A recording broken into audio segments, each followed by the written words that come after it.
말씀 앞으로 오신 여러분을 환영합니다. 오늘은 130강 47장 두 번째 시간으로 믿음이 승리의 열쇠라는 제목으로 말씀을 나누도록 하겠습니다. 지난 시간부터 우리는 이 47장을 공부하고 있는데요. 47장은 예수님께서 변화산에서 내려오셔서 귀신 들린 한 아이의 병을 고쳐주시는 장면입니다. 그런데 그 말씀 속에 우리가 초점을 가지고 살펴보는 것은 믿음이라는 주제죠. 믿음. 그 아버지가 하실 수 있으시면 무엇이든지 좀 도와주십시오 라고 이야기했을 때 예수님께서 할 수 있거든이 무슨 말이냐. 믿는 자는 능히 하지 못할 일이 없다. 그러므로 믿음을 가지고 있느냐 없느냐가 대단히 중요하다는 의미가 된다라는 사실을 우리가 공부하고 있습니다. 자, 믿음은 승리의 열쇠라고 했는데요. 많은 사람들은 이 아버지가 예수님께 요청했던 것처럼 똑같은 기도를 하고 있습니다. 예수님, 무슨 일이든 좀 하실 수 있으면 좀 도와주십시오. 그러나 예수님께서는 하실 수 있다면이 무슨 말이냐. 믿는 사람에게는 할 수 없는 일이 없다. 할 수 있다라는 거예요. 이 믿음은 우리를 하늘과 연결시켜 줍니다. 정로의 계단이라는 책에 보면 그 믿음장에서 믿음은 무한하신 하나님의 하늘 창고를 여는 열쇠라 그랬어요.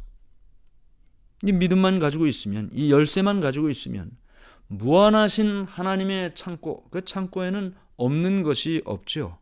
우리가 필요로 하는 모든 것이 그 창고 안에 있습니다. 예수님께서 우리에게, 하나님께서 우리에게 믿음이라는 열쇠를 주셨어요. 그러므로 우리가 믿음만 있다면 우리가 하늘을 열 수 있는 능력이 있는 것입니다. 믿음은 우리를 하늘과 연결시켜 줍니다. 또 믿음은 우리를 사단과의 영적 싸움에서 승리하도록 하는 무기입니다. 그 귀신 들린 아이가 몸부림치고 괴로워하던 그 현장, 그것은 선과 악의 전쟁터라고 했죠. 선과 악의 전쟁터. 사단이 자신이 포로로 잡은 그 아이를 순순히 풀어주질 않았습니다. 이 세상의 모든 사람들도 마찬가지죠. 사단이 쉽게 놔주질 않습니다. 이 사단과의 싸움에서 우리가 승리해야 되는데, 이겨야 되는데 어떻게 해요? 믿음을 통해서 승리할 수 있다. 믿음은 우리를 하늘과 연결시켜주고, 그래서 하늘로부터 우리가 필요로 하는 것들을 공급받게 하고, 믿음은 또한 영적 싸움에서, 사단과의 싸움에서 승리할 수 있도록 하는 무기가 된다. 그런데도 많은 사람들은 자신이 믿음이 부족하다고 생각합니다. 대부분이 다 그렇게 생각합니다. 난 믿음이 좋아요. 난 믿음이 아주 훌륭합니다. 이렇게 생각하는 사람은 별로 없고, 또 그렇게 생각하는 사람은 대부분 문제가 있죠. 그래서 많은 사람들은 대체로 자신의 믿음이 부족하다고 생각하는데, 이렇게 자신의 믿음이 부족하다고 생각하기 때문에 예수님으로부터 멀리 떨어져 있습니다. 우리가 믿음이 부족하다고 생각하는 이유가 뭘까요? 자꾸 자신을 보기 때문입니다. 실수하고, 믿음을 가지고 있으면서도 자꾸 실수하고 반복해서 죄를 짓고, 그렇게 하니까 나는 믿음이 없는 사람이고 믿음이 부족한 사람이고, 자꾸 예수님으로부터 멀어지는 거예요. 그러므로 우리는 실수하는 자신을 보지 말고 예수님을 쳐다보고 살아야 하는 것입니다. 그러면 예수님을 쳐다보고 또 쳐다보고 살다 보면 예수님께 자꾸 가까이 나아가게 되는 것이죠. 그 예수님이 어떤 분이신데요? 사람들 가운데 걸어다니면서 병을 고치고 귀신을 쫓아내신 그 예수님은 그때나 오늘날에나 역시 똑같은 능력이 있는 주님이시기 때문입니다. 믿음은 어떻게 해요? 어디서 옵니까? 이 믿음이 어디서 와요? 하나님의 말씀에서 믿음이 옵니다. 예수님의 말씀을 읽고 이해하고 깨닫고, 그래서 예수님께서 이 말씀을 통하여 주신 약속을 굳게 붙잡고 그분의 발 앞에 엎드려서 예수님, 제가 예수님을 믿습니다. 제가 예수님을 믿는데 저의 부족한 믿음, 이 저의 믿음 없음을 도와주시고 저에게 믿음을 더 넣어주시옵소서. 그렇게 부르짖는 사람은 멸망하지 않습니다. 멸망하지 않습니다. 주님, 제가 부족합니다. 저의 믿음 없음을 도와주십시오. 그렇게 주님 앞에 나가 간절히 구하는 사람은 절대로 멸망하지 않습니다. 예수님께서 멸망하도록 두질 않으시는 것입니다. 그러므로 우리는 이 믿음이 승리의 열쇠다. 우리가 어떤 순간, 어떤 장소에서 어떤 일을 경험할지라도 이 아버지처럼 자신의 믿음이 부족하면 부족한 대로 간절히 구할 때 하나님께서, 예수님께서 우리에게 믿음을 채워주시고 우리의 삶을 변화시키는 능력을 얻게 되는 것입니다. 자, 그러면 여기서 우리가 또 한 가지 생각해 볼 일이 있는데요. 지난 시간에 우리는 이 아버지가 아들을 예수님 앞에 데려오기 전에 제자들에게 먼저 갔었다는 사실을 보았습니다. 그런데 제자들이 고쳤습니까? 못 고쳤습니까? 고쳤으면 예수님 앞에까지 데리고 오지도 않았겠죠. 못 고쳤습니다. 왜 제자들이 실패했을까요? 여기 예수님께서 모든 치유를 마치신 후에 제자들이 예수님께 질문을 드렸습니다. 마태복음 17장 19절 20절. 이에 제자들이 조용히 예수께 나와 이르되 우리는 어찌하여 쫓아내지 못하였나이까? 이르시되 너희 믿음이 작은 까닭이니라. 진실로 너희에게 이르노니 만일 너희에게 믿음이 겨자씨 한 알만큼만 있어도 이 산을 명하여 여기서 저기로 옮겨지라 하면 옮겨질 것이요 또 너희가 못할 것이 없으리라. 제자들이 정말 실패한 그 마음으로 예수님께 질문을 드렸습니다. 우리는 왜 쫓아내질 못했습니까? 그랬더니 예수님이 뭐라고 말씀하셨어요? 너희 믿음이 작아서 그랬다. 믿음이 작아서 그랬다. 만일 너희 믿음이 겨자씨 한 알만큼만 있어도 산이 옮겨질 것이다. 못할 것이 없다. 9명의 제자들은 자신의 실패의 이유를 곰곰이 생각을 했습니다. 그래서 이렇게 질문을 했던 것이죠. 왜 실패했는지. 그때 예수님께서 다시 믿음에 대해 말씀하셨습니다. 그런데 우리가 주목할 것은 마태복음에서는 믿음이라고 말씀하셨는데 마가복음에서는 기도라고 말씀을 하셨어요. 자, 마태복음 17장 20절에 왜 우리가 쫓아내지 못했습니까? 라는 질문에 예수님께서 이르시되 너희 믿음이 작은 까닭이니라 하고 겨자씨 한 알만한 믿음이 있어도 산을 옮길 것이고 못할 것이 없다. 믿음에 대해서 말씀하셨어요. 그런데 마가복음 9장 28절 29절을 제가 읽어봅니다.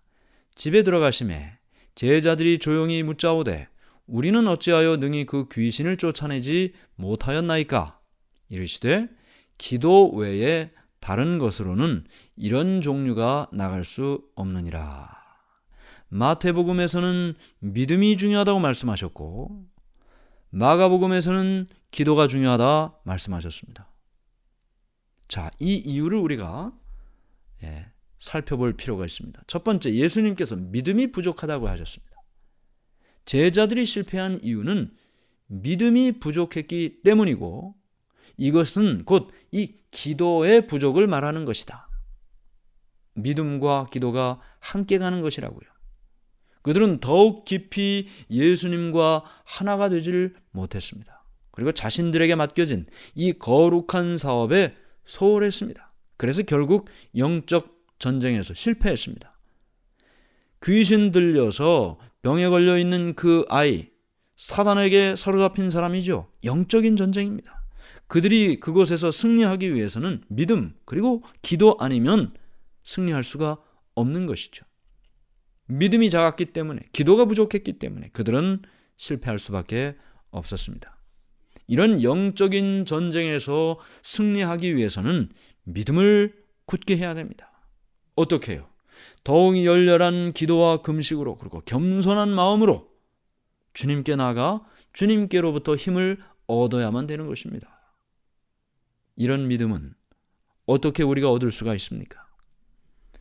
먼저 말씀을 읽어야 되겠죠? 말씀 없이 어떻게 믿음을 성장시킬 수 있겠습니까?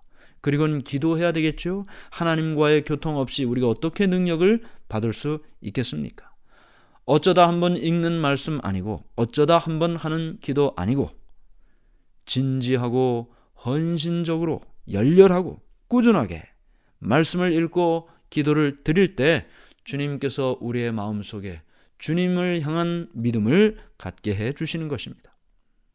겨자씨는 매우 작습니다. 그러나 그 씨 안에는 큰 나무로 자랄 수 있는 생명의 능력이 있습니다. 믿음은 작은 것 같지만 이 믿음을 통하여 영적 전쟁터에서 성령의 능력으로 승리할 수 있는 힘이 되는 것입니다. 그러므로 우리의 영적 전쟁터에서 뭐가 있으면 승리하고 뭐가 없으면 실패하는 겁니까? 믿음이 작으면 실패하고, 기도가 작으면 실패하고, 이 믿음과 기도가 있으면 승리할 수 있다는 사실을 기억하시길 바랍니다.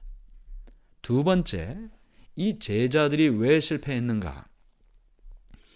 우리는 그 전후 이야기의 내용을 좀 기억할 필요가 있습니다. 베드로가 신앙 고백을 했을 때 주는 그리스도시요 살아계신 하나님의 아들이십니다. 예수님께서 비로소 자신의 고난과 죽음에 대하여 가르치시기를 시작했습니다. 예수님께서 자신의 고난과 죽음에 대하여 가르쳤을 때 그들의 마음은 혼란스러웠습니다. 왜냐하면 그렇게 돌아가실 분이 아니라고 그들은 생각하고 있었기 때문입니다. 예수님께서는 메시아로서 이 땅에 오셨고 메시아의 왕국을 이 땅에 세워야 된다. 자신들은 그 일의 주인공이 되어야 한다. 그렇게 생각하고 있었는데 돌아가신다고 하니 이해할 수가 없는 일이죠. 그리고 의심이 생기는 것입니다. 아니, 능력이 많으신 분이 자신에게 다가오는 고난도 다 물리치고 이겨내질 못하나? 그런 사람들에 의하여 죽임을 당하다니? 그건 메시아가 아니지. 의심이 생기는 것입니다. 그러던 중에 예수님께서 변화산에 3명의 제자들만 데리고 가셨을 때, 베드로와 요한과 야고보만 데리고 가셨을 때 남은 9명의 제자들은 시기와 질투심에 마음이 불이 일어나기 시작했습니다. 이런 혼란과 의심 그리고 시기와 질투의 마음으로 그들은 그 귀신 들린 아들을 만나게 됐던 것입니다. 이런 혼란과 의심 그리고 시기와 질투의 마음은, 이 어두운 마음은 성령의 능력을 받을 수 없는 것입니다.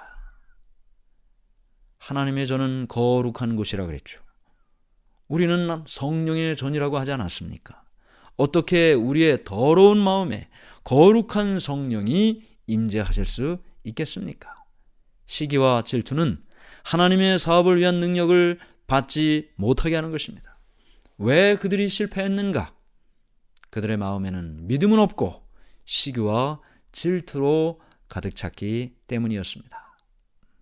우리는 이 제자들의 모습을 보면서 오늘날 우리가 하나님의 사업을 할 때 어떤 마음으로 해야 할지를 다시 한번 생각합니다. 믿음이 없으면 실패하는 것이고, 시기와 질투, 미움, 분노, 이와 같은 마음으로는 성령의 능력을 경험할 수가 없다. 실패할 수밖에 없다라는 사실을 보게 됩니다.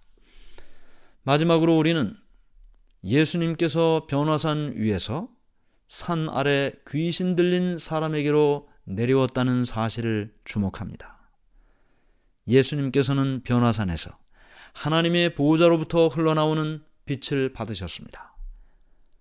제자들이 이야기한 것처럼 더 오래 머물기를 원했습니다. 그러나 그곳에 계속 머무를 수는 없었습니다. 왜냐하면 산 아래에는 예수님을 기다리는 사람들이 있었기 때문입니다. 오늘날 우리가 누리는 기쁨과 행복의 시간이 있어도 우리는 마치 예수님께서 변화산 위에서 영광 가운데 있었지만, 그러나 산 아래 내려와 마귀에게 붙들려 고통당하는 한 사람을 위하여 몸을 굽히는 그런 경험을 하신 것처럼 우리가 때로는 영적으로 행복하고 기쁨과 보람이 있어도 그것으로 만족할 것이 아니라 산 아래로 내려가 그들을 위하여 몸을 굽히고 봉사하셨던 예수님의 생애를 따라가야 될 것입니다. 오늘 믿음으로 행복하십니까? 신앙 때문에 늘 기쁘고 보람되게 사십니까? 그러면 이제 이 변화산의 행복함에 머물러 있지 않고 내려가 고통 중에 있는 사람을 위하여 몸을 굽혀 봉사하신 주님의 길을 따르는 우리 모두가 되기를 간절히 바랍니다. 하늘에 계신 하나님 아버지, 믿음이 승리의 열쇠입니다. 오늘 우리가 영적인 전쟁에서 실패하지 않게 해주시고 그 실패하지 않도록 우리의 믿음을 더욱더 굳게 하고 살게 해 주시옵소서. 말씀을 듣고 연구하며 믿음이 자랄 것이고 기도하며 그 믿음이 더욱 풍성해질 것이고 그 기도와 말씀을 통해 견고해진 믿음이 우리의 영적 전쟁에서 승리하는 원동력이 되게 해 주시옵소서. 시기와 질투로 처절하게 실패했던 제자들의 경험 되지 않게 하시고 우리의 마음속에 온전히 믿음으로만 가득하게 해 주시옵소서. 변화산 위에 머물러 있지 않고 산 아래 내려가 고통 중에 있는 사람을 위하여 허리를 굽혀 봉사하신 예수님을 따라 살아가는 우리가 되게 해 주시옵소서. 예수님 이름으로 기도드리옵나이다. 아멘.